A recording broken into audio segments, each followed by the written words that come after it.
The Study Qur'an differs from other translations of the Qur'an in several ways. First and foremost, the most obvious is that it has an extensive commentary with it. The commentary comes to almost 1 million words, and so you have, of course, the translation of Surah Yasin, for example, but then you have another 12 pages of commentary that explain to you how the classical Islamic tradition has interpreted this surah and the various verses of it, and even gives some of the variant readings that one has. This is something that you don't have in many of the translations. Some of them don't address the variant readings at all. Here we actually, in places where it's relevant, in the commentary below, you get how particular verses of the Qur'an could be read in other ways in accord with the canonical variants that are accepted by the Islamic tradition. And also how some of the different translations could apply from that verse. In addition to that, one of the problems that we have with Qur'an translation is that almost all of the translations are done by one individual. What's going to happen is that personal predilections are going to come into the translation when that happens. When you go into biblical studies and you ask somebody what translation to use, they'll say, well, there's several translations that you can choose from, but don't take any of the ones that are done by an individual author. There is always going to be something problematic about it. When you go into Quranic studies, you don't have any choice but to take one that's done by an individual author.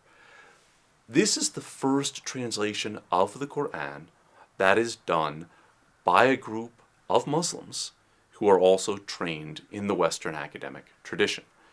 We hope that this will begin a new phase in Qur'an translation overall, in that from now on, people will actually have translations that are done by committees.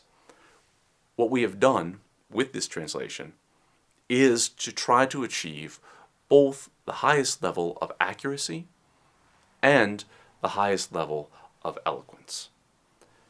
For eloquence, it's very difficult. Different people have different ideas of what it should be.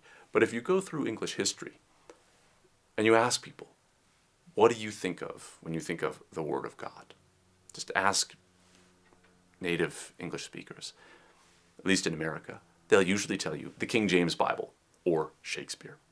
So we've tried to translate the Qur'an into an English that captures that timelessness that many native English speakers associate with the Qur'an.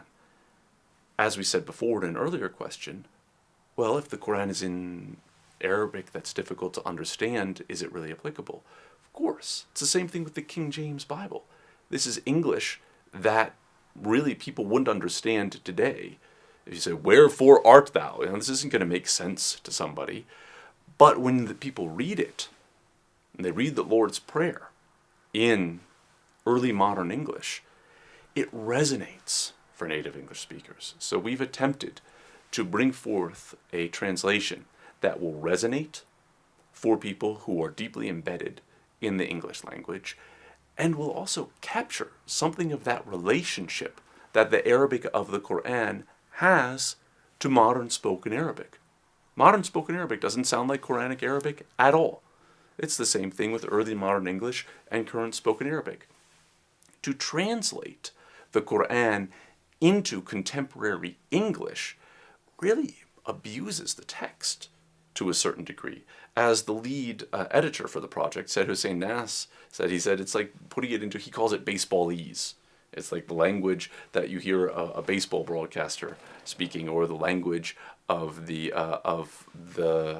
New York Times, which it's been shown is an 8th grade level of English. We should really aspire to the highest level of English that there is, and we hope that we have done that.